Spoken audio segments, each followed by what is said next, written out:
What's going on, everybody? It's your boy Rawan, back here with another YouTube video in the Balanced Manifestation channel. Today I want to talk to you guys about the differences between what was so different back in the day versus what's so different today. What do I mean by that? Okay, so in our journey of semen retention, right, we have seen a lot of growth, a lot of progress, a lot of abilities that enhance our power.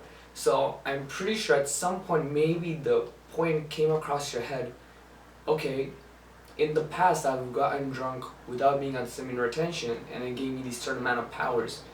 Now if I were to mix that up, would that really make a difference in the powers that I possess? Now that's an interesting opinion. I haven't seen anybody else talk about it and I personally have experience with it.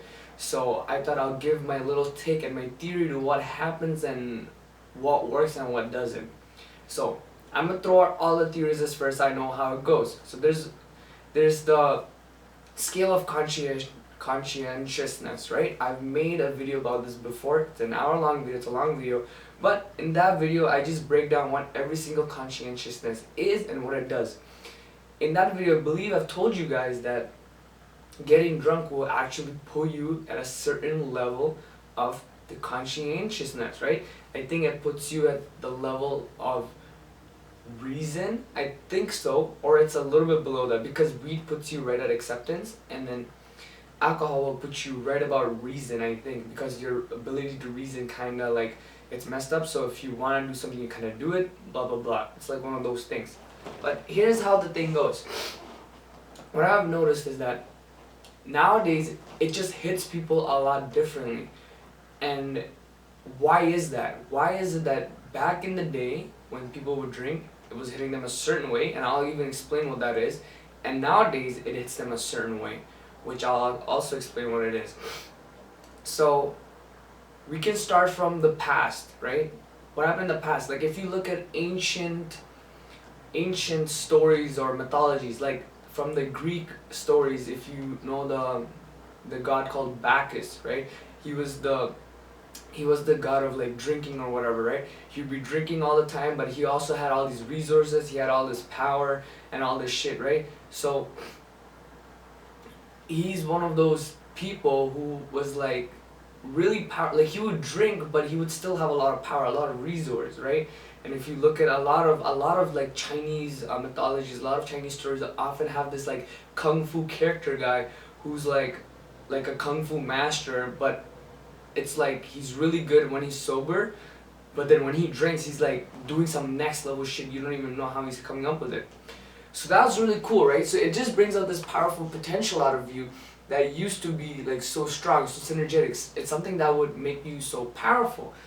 Nowadays when you drink, this generation, I'm talking 2020, nowadays when you drink, it's almost like it makes you more clumsy, you get more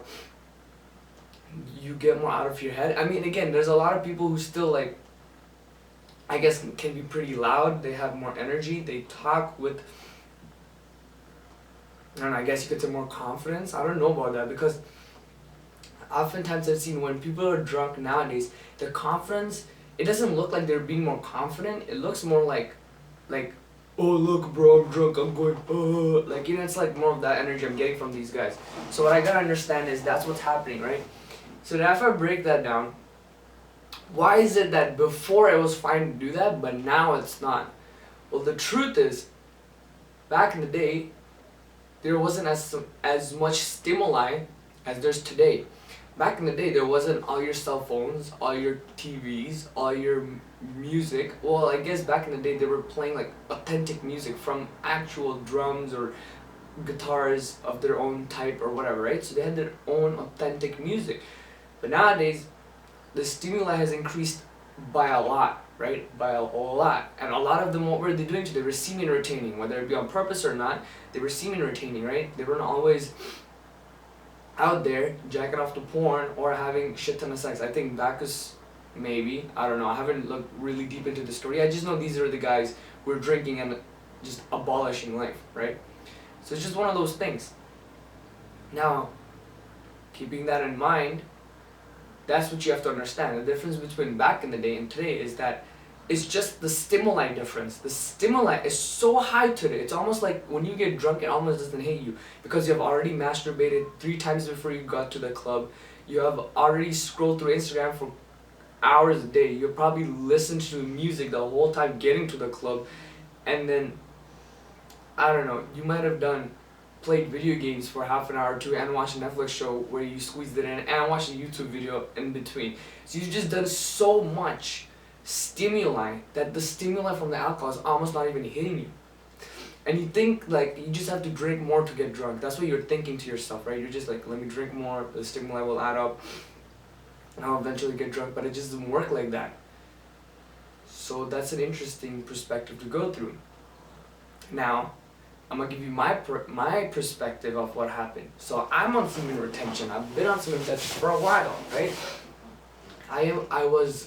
I drank 2 days ago, and I think around that day I was at day 10 or day 9 of my semen retention. Again, it was because I relapsed a while ago, but if you, well, I have to count that, but I'm saying if you don't count that, because it's not like I broke my entire streak and like I completely got off all my testosterone. I did not do that. I had one relapse, but I went back with the flow. But before that, I was doing for like a whole month or so, right? For a whole month, I have been doing it.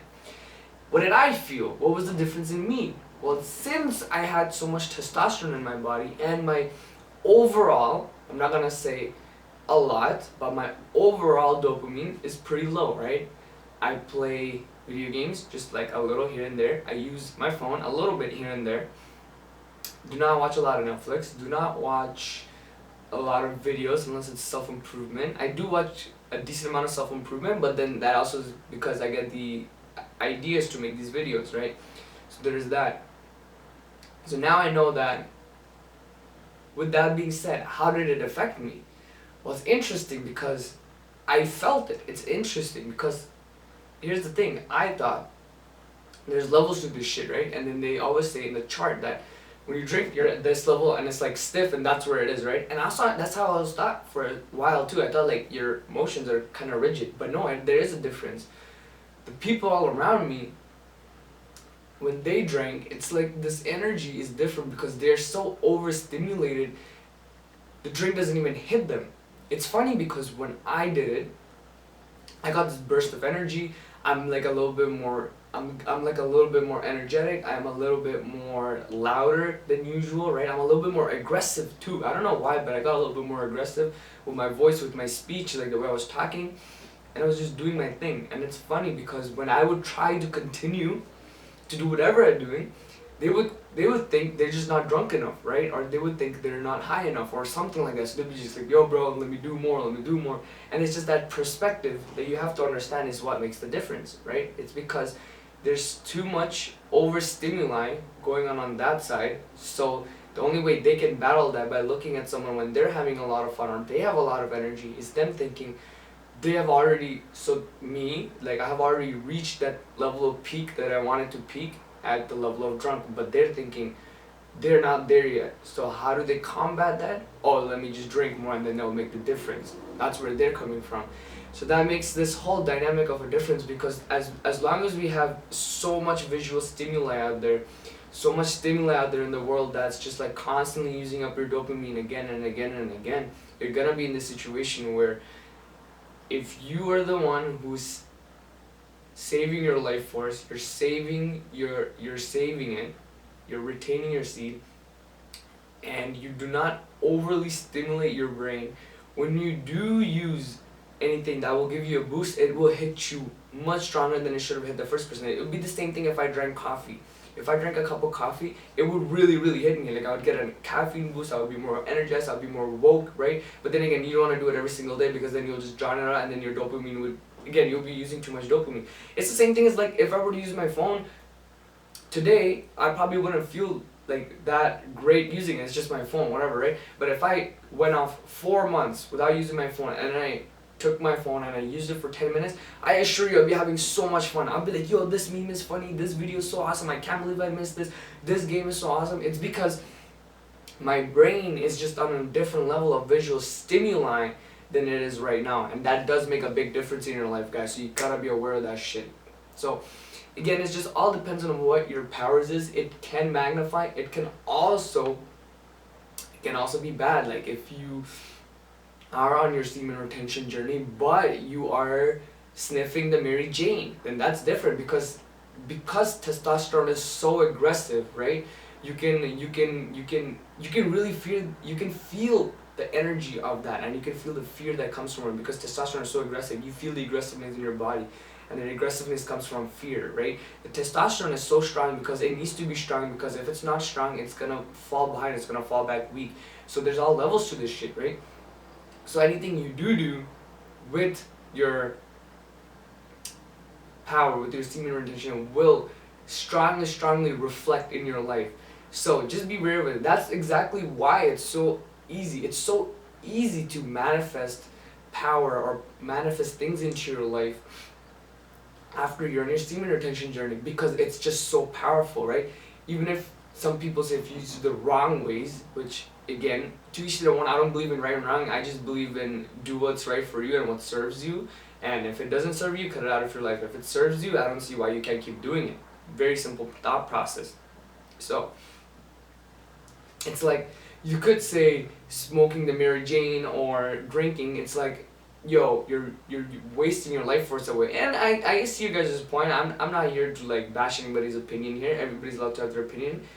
You can have yours, I can have mine. But I also see it as like, there's power here, right? Semen nutrition have great powers. If you want to use that power to elevate yourself in a world where you want to have a lot of fun, you could do that. Or if you do also want to elevate yourself to the point where you want to use it to get the type of money you want to make in your life, to get the type of lifestyle you want to live in your life, to getting all the things that you truly desire in life, that's also possible. So you just have to be mindful of that and understand that's what's going to make you truly you at the end of the day, right? So what I'm going to say is like, the stimulus shit, try to keep it on a low, right? I'm not saying that to just here's the thing, like when I say cut out stimuli out of your life, I'm not gonna say just be a monk, right? That's not the journey I'm pushing for. Although monks are at super peace all the time, it's just the truth, right? They're in like complete peace. But I feel like the generation we are in, if we become a monk, we would really fall behind. And I think there's more things to do in life than just becoming a monk, right? Like, why not live life and also try to live it in a way where you can actually appreciate it? Because what happens is, when you're overstimulating yourself, you can't even appreciate the little joys in life, right? And that's very important. You should be able to enjoy the little joys in life no matter what. And that's the most important part. And that's why we're all doing semen retention, right? We're not just doing it only to gain the best things from our purpose. Well, that's one of them. The point is why we're trying to get the best version of ourselves, to get the highest version of our purpose, is so we can live happily and do whatever we want, right? It's a journey, it's a work in progress. We all gotta work towards it and make that shit happen. So with that being said, guys, it's just a theory that I wanted to talk to you guys about. You know, I've been thinking about how the channel is gonna go from here, and I started off making videos about stuff that I would see other YouTubers talk about and what my opinion is, but now I'm slowly getting to the point where I have my own thoughts and processes and that I want to talk about, and I want to share this with you guys and see what you guys think about it. So this if you guys if you like this video, drop me a thumbs up and just let me know what you guys think of this video. I would appreciate a comment if you want to talk about your theories with me, or if you want different theories that you want me to talk about. I'm happy to talk about that. If you have any friends who would like to check out this video and get some perspective, or get him on the semen retention journey, share one of my videos or share the videos that's actually helpful for them. With that being said, man, I will see you in the next one. Peace.